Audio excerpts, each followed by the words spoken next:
All right, Cameron here from IPD, and we're going to talk about a real common question that we get and something that comes up pretty often, especially on these 240s. It's a call about why does the back of my car clunk over bumps? Why do I get creaking from the back, clunking from the back, any of those things? As these cars gracefully age, they tend to develop a few unique noises that are usually easily curable with a couple small changes. First one we're going to talk about in the back end is the rear trailing arm bushing. It's a real common one that comes up, especially if your car has not had it done before. It's not a lot of cars that are still wearing the original ones, but some of them are. If we look up here, this piece is our rear trailing arm. There's a small bushing on the front, but the one we're going to talk about right now is this guy on the back. There's a big bushing right here that presses into these ears that come off the rear end, and it goes in that way. It's got a big through bolt through it. If we're looking at the bushing off the car, it looks just like this. Pretty big bushing, the biggest one you're going to find on this car.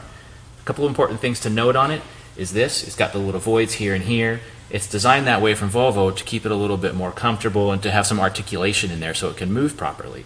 The downside of that, though, is that as time goes by and the rubber ages, it's going to tear, it's going to crack. It just happens. It's rubber. It's not a bad thing. It's just a wear item. But what happens when that happens is that this center sleeve that goes through can become off-center, it can move around in there, and it can just rock around in there. And what that translates to when you're driving the car is that box of rocks noise in the back. Sometimes over a bump, you'll feel it as a kind of a rumble, you'll hear it clunk, and all that is when it's happening is this piece is just moving around in there. It's letting everything else move a little too much, and this piece just rocking around in there is going to cause a lot of noise, cause rattles, cause all kinds of things that are no fun when you're driving the car and get really annoying every day. So, solution for that is bushing replacement. If you're going to replace it, consider either going original equipment just like this one, put it back to how it was from the factory, or another option that you have is this guy. And what this is a polyurethane bushing to replace it that we get, and it comes with a whole new sleeve, goes in there. It's a much more permanent solution. It's going to last way longer, but it's also going to bring in some additional road feel. That's a good thing if you like to drive it real sporting, but not necessarily a great thing if you just want it nice and plush and comfortable. Either one's going to work great for you. Which one's right for you is up to you. Another important thing to note on these trailing rod bushings is that this installation is not really a DIY friendly job because it does require a special tool that's unfortunately no longer available. The good news is that any Volvo dealership or your favorite independent Volvo specialist shop is going to have this tool. The reason this is required, if you look up here, is that on the other pieces you could see, like the trailing arms or whatever else, you can remove from the car and press the bushing in and out with the press. On this, the shell and the bushing is pressed into these ears that are welded right onto the rear end of the car. So it actually has to have it driven in and out on the car. That's why it needs the special tool. So something to take into consideration when you're replacing this part. Another common piece that we have on the back of these that can make some rattles and noise is the rear torque rods. And the rear torque rods are these pieces right here. There's a matching one on the left and right hand side. On the back end, it bolts to these ears that come off the rear end, and on the front, it bolts to the body right here. The purpose of the torque rods is it's part of the four-link system, and it helps to take the rear end and keep it properly rotated front to back this way as you're driving the car. On these, they use the same bushing in the front and the back on both sides, so it's just a quantity of 4 of all these bushings. And similar to the trailing arm bushings, you'll get some clunking back here when these bushings are done and failed. You'll get some rattling, things like that. It's just kind of a thing where, same idea. The bolts in the center as the rubber bushing ages are going to start rattling around in there and moving around, and anytime you have excess movement in play, that's going to mean excess noise and vibration and clunks and stuff like that. A couple things to be aware of when you're looking at these is that there are 2 different styles of bushing used. I'll show them to you both right here. You see, one of them is all rubber, and that's this one. And this fits the early cars, about 1981 and earlier. This particular car we have on the lift is a 79, so it uses this style. Solid rubber press-in bushing, easily installable at home. It's not that bad of an install, pretty easy. These are pretty stout bushings. You don't see failure on these ones as rapidly as you do on the later style ones. And I'm going to show you that later style one right here.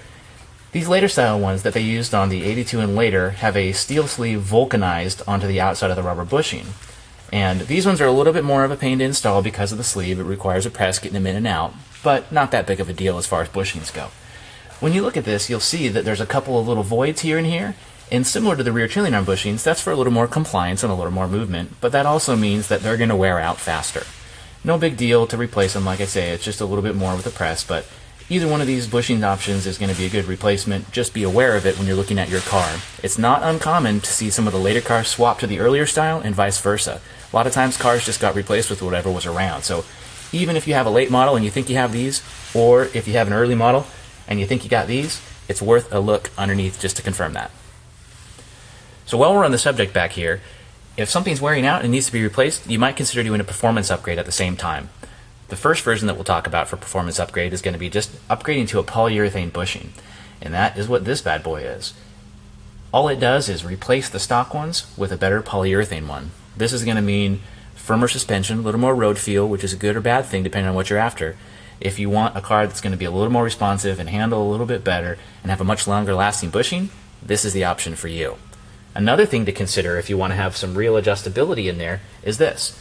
These are our IPD adjustable torque rods. They come in a pair and they're adjustable length. They just loosen up like this. You can adjust them to whatever length you need. The other advantage is they come with polyurethane bushings already installed. So all it is a simple bolt-on affair. Now the reason you'd want an adjustable one in this application is if you're changing the ride height of your car, mainly if you're lowering the car. What happens with the 4-link system as you lower the car with the static link stock bars is that the axle is going to want to rotate a little bit off because of the change in ride height. With these adjustable torque rods, you can compensate for that. You just have to take a few measurements and adjust them in, and you can perfectly square that rear end under the car. So that about covers it for this video. This is of course not a fully extensive video of everything that could possibly happen in the rear end of the car, but they are two of the much more common things that you're going to see come up on these 240 models and to be aware of. If you have any other suspension questions on anything, give us a call.